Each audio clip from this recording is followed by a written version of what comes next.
Forum économique Culture dans. Ce soir, la page culture est consacrée au festival Tonkbini Dallé, première page culture de l'année 2020.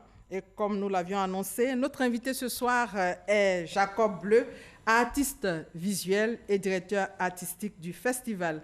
Bonsoir, Monsieur Bleu. Bonsoir. Tous les Ivoiriens veulent aujourd'hui la paix véritable. Et l'année dernière, pour coller à l'actualité, le festival a eu pour thème paix et culture. Oui, il est important aujourd'hui de consolider la paix sociale et de construire surtout cette paix-là, parce que nous savons tous que nous sommes dans des situations souvent difficiles dans nos pays et nous avons besoin véritablement de consolider la paix. C'est pourquoi, au niveau du festival Tonkbini Dallé, qui était à sa 3e édition l'année dernière en décembre, nous avons souhaité que le thème soit culture et paix, une façon pour nous de permettre aux uns aux autres de comprendre la nécessité et surtout l'urgence d'aller à la paix. Et pour ce faire, nous avons invité la plupart des peuples alliés des Dents. Nous avons aussi invité des peuples amis et frères. Nous avons également fait venir le peuple Akie, qui est un peuple certainement assez éloigné des Dents, mais qui a participé à ce festival-là parce qu'il est important pour nous aujourd'hui de nous parler les uns les autres, de collaborer et surtout de partager ensemble cet idéal-là qui est celui de construire une nation. Et justement, pour mieux comprendre, nous allons suivre ensemble les temps forts de la 3e édition. C'était du 8 au 14 décembre dernier et c'est avec Ève Boué, notre correspondante sur place. Culture et paix. C'est sous ce thème que s'est déroulé à Mans du 8 au 14 décembre 2019 la 3e édition du Tonkbini Dallé, le festival des arts et de la culture dans. Ce festival se situe dans un double contexte de sauvegarde de la culture dans et du développement de la région du Tonkbi. Sports patrimoniaux, masques, chants et danses traditionnelles.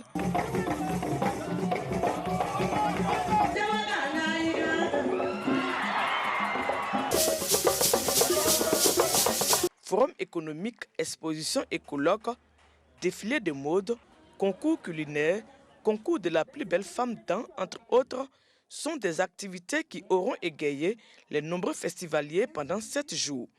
À ne pas oublier également les programmes sur mesure pour les enfants, les jeunes, les femmes et une journée dédiée au peuple invité. Cette année, en l'occurrence, le peuple Akie.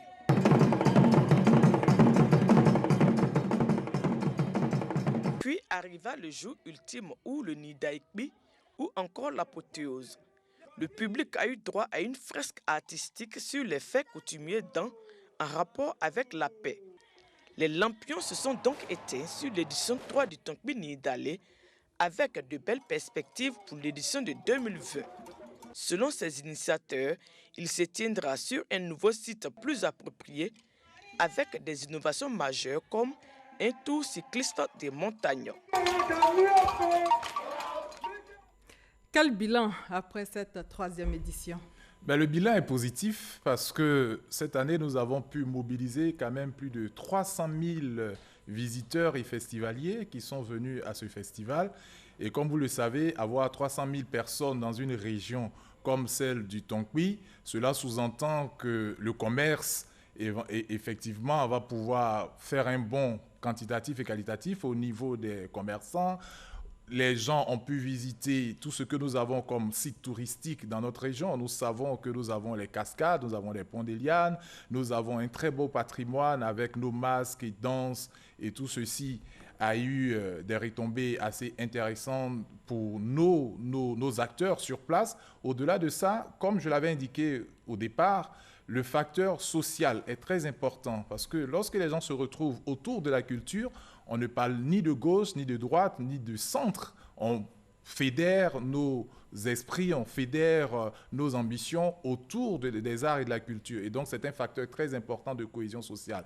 Et au-delà de ça, d'un point de vue même spirituel, ce qui nous manque aujourd'hui, c'est que nous n'avons plus de lien véritable avec nos us et coutumes. Or, ce festival-là nous permet aussi de nous retourner et de repartir vers nos us et coutumes et de pouvoir surtout nous rattacher à ce que nous appelons souvent à notre terre. Et nos enfants aujourd'hui n'ont plus de repères. Cela est important pour nous. Au-delà de ça, il y a les facteurs, je dirais aussi, purement touristiques Voilà, les gens découvrent l'Ouest, ils découvrent la région du Tongpi, on découvre tout ce que nous avons chez nous.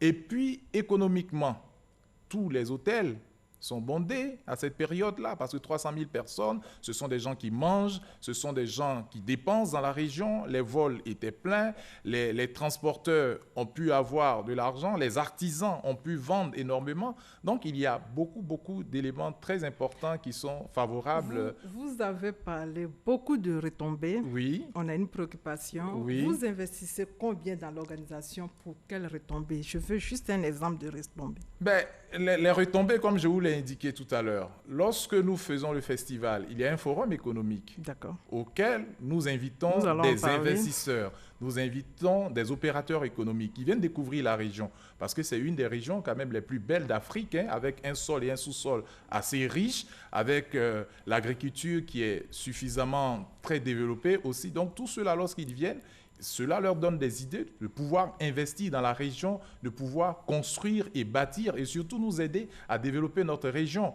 Donc l'investissement au niveau même du festival, je pense qu'en matière culturelle, ce qu'on met, ce n'est pas dans l'immédiat qu'on recueille les fruits. Et vous le savez très bien, pour un festival de cette envergure-là, aujourd'hui, à la 3e édition, nous avons 300 000 personnes. Il y a toute une logistique, il y a des ressources humaines qui sont véritablement mobilisées parce que nous avons des masses, des danses que nous faisons venir au festival à partir des villages et de toutes les contrées de la région. Donc, ça demande beaucoup de moyens. Donc, si on fait un petit calcul, ne serait-ce que même 20 000 ou 30 000 francs par festivalier, si vous avez ne serait-ce que 10 000 festivaliers, vous avez au bas mot déjà près de 300 millions. Voilà, sans oublier toute la logistique, son lumière, vous êtes dans l'audiovisuel, vous devez le savoir. Donc, vous avez parlé tout à l'heure du forum économique. Qu'est-ce qu'on peut retenir de ce forum-là? Il y a eu le forum économique, il y a eu le colloque. Oui, il y a eu le colloque. Le colloque, comme je l'avais indiqué là au niveau du thème, nous avons traité de la paix, hein, la culture comme facteur de paix au niveau du colloque, qui a été décliné en plusieurs sous-thèmes. Et ces sous-thèmes ont été exploités et, je dirais, présentés par un certain nombre d'universitaires qui ont été invités, qui sont des universitaires de la région et aussi des universitaires d'ailleurs qui sont venus. Au niveau du forum économique, c'est pratiquement la même chose.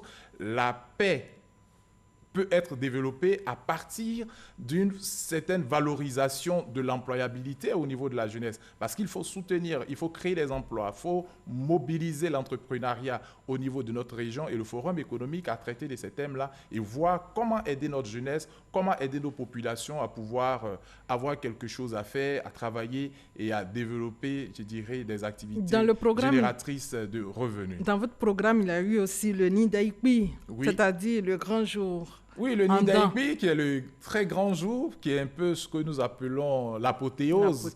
Voilà, qui est ce jour-là où nous laissons la possibilité à tous nos officiels. Nous avons eu le ministre Seka Seka qui représentait le Premier ministre qui était avec nous, le ministre Vagondo qui était là, le ministre Mabri qui est l'initiateur du festival et même président du festival qui était avec nous et tous ses collègues et autres invités spéciaux qui étaient avec nous. Et durant cette journée, nous avons présenté une fresque, une grande fresque artistique qui a montré les faits coutumiers d'An en rapport avec la paix. Voilà, donc c'est pendant ce jour-là, ce samedi, enfin qui était pratiquement le dernier jour. Nous allons parler de la beauté d'An. Oui. Comment identifie-t-on une femme d'An? Parce qu'il y a eu un concours qui concernait les femmes d'An à Mans. À Mans, pendant le festival, il y a eu un concours qui existe depuis que le festival est né, que nous appelons Sunga, voilà, pour ne pas dire Miss chez nous, qui signifie la pépite d'or. Et durant ce concours-là, il y a eu des critères qui ont été bien précisés. Il fallait avoir 25 ans au moins, aller à l'école pour avoir au moins un niveau de 3e.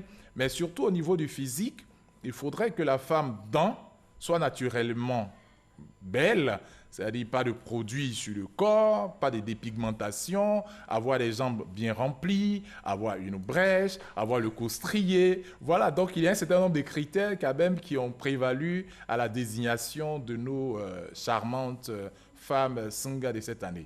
Merci, M. Jacob Bleu d'être passé sur notre plateau. pour nous parler du festival Nidaïlé, de la beauté dans des activités de promotion économique. Merci pour votre passage ici. Merci et excellente année à toutes, à tous et surtout, grand merci à l'initiateur de ce festival, le ministre Mabry Touakeus. Merci à vous. Merci à toute l'équipe qui m'a aidé à préparer ce 21, Michel Digré, Lassana Ouattara, Awa Sawadogo, Jacques Brou, Aurélia Allo, Ido Georgette. Merci de votre fidélité et bonne soirée à tous.